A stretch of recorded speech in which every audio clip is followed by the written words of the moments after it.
Hello everyone, I'm Kenny Francis Tervillas. Good evening to you, Sir Dexter. Good evening to your classmates. Even though buntag ko nag-report ron, nag-imog video, nag-record, gabi email na tong klase, so good evening lang.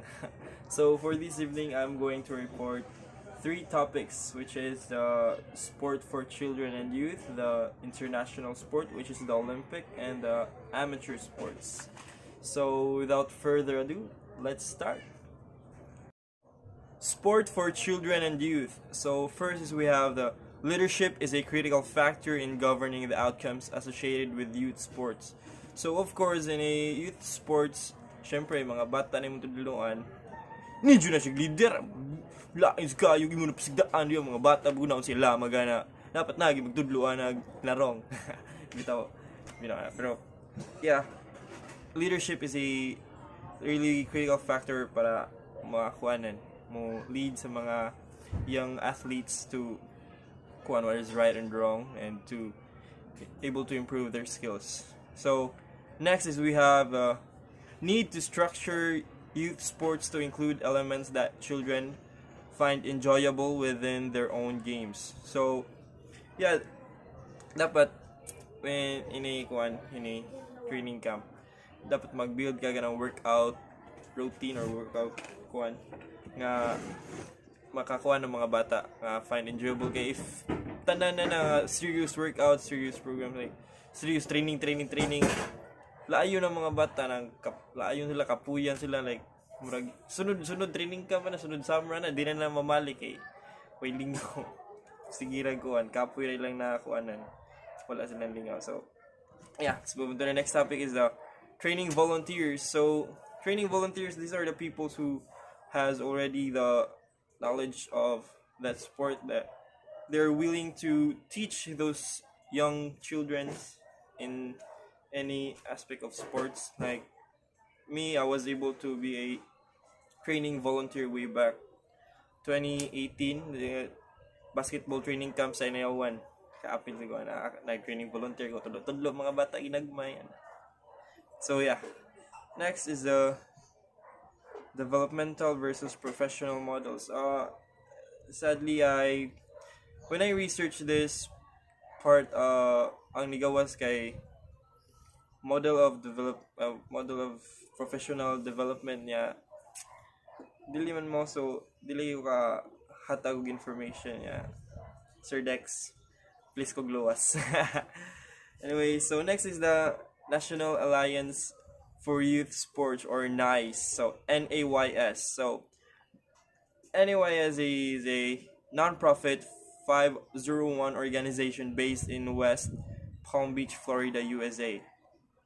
NICE provides a variety of programs and services for everyone involved in youth sports, including professional and volunteer administrators, volunteer coaches, officials, parents, and youth athletes. So yeah, katong training volunteers na sila daghan sila nga to. So yeah. What's siya ang first topic? Sports for children and youth. So let's move on to the next topic. Now for the second topic is the international sports, which is the Olympics. So I guess we all know what Olympic is. So Olympic is the leading international sports event in which thousands of athletes participate in a variety of competitions. So the Olympic are normally held every 4 years, alternating between the summer and the winter Olympics every 2 years in the 4-year period. So we all know the Olympics, thousands of athletes ilang mapila na, and you know, as an athlete, you know, dream it would be a dream come true if maka-appeal juga ng Olympic, like to be an athlete able to represent your country in an international stage. Like man, that would be a milestone, like surreal. Like share ko lang one time kami sa UC cheer dance, we were able to compete internationally. Dili Olympic pero international gyapon siya. We were able to represent the country, and you know the feeling was, is this for real? Like to be able to represent the country in giheld to sa Korea. And then when the competition ends, we were able to bring home the gold medal. And yeah, like wow, Share ko lang. So yeah, now let's move on. So Olympic ideals are lofty goals due to Olympic use to further political goals by some media coverage. So grabe gid, the Olympics has a really wide media coverage because imagine mo pila gud na countries ang mo participate ng Olympic. So each of every country na daghan kay media mo coverage ana. So grabe siya political goals due to by some yeah. Nakasabot ra ba? Naibot ra bang ipaibot? And next is the nationalism under the goal of unity. So the goal of Guan said Olympic is to unite the races, even though like kag nationality sa gunsa ba na united ba. And so increased commercialization of the games, and then we have the amateurism versus professionalism. So we call this nasa mga categories mga amateur mo sa mga sides amateurs and mga professionals like still be amateur boxing. So mga ang moduwa ni kay mga amateur players, and then professional boxing mga moduwa mga professional boxers and yun nga mga known already like di ba sa Luisa sa amateur sa basketball. So mga moduwa na mga collegiate players pa ana, and then the professional so moduwa na mga NBA players na gid like sila James Harden sila Kevin Durant mga na. So next is the restructuring of games to attain goals in the future and how. So sometimes ilagi di reconstruct ang nilang mga rules and regulations sa ilang games like di ba karon ang NBA kay sila nag new normal sila nga imbis na fans nga makakuan imbis sa arena sila duwa kay muran lang gamay nga gym ilang duaan para lang makaduwa gid sila nya gamay ra ang tawo nga kasud para lang gid mapadayon nilang NBA dili maapektuhan sa COVID. So mo to ilang reconstruct nagkuan sila on and on and on. So yeah, that's our second topic. Let's move on to the next topic.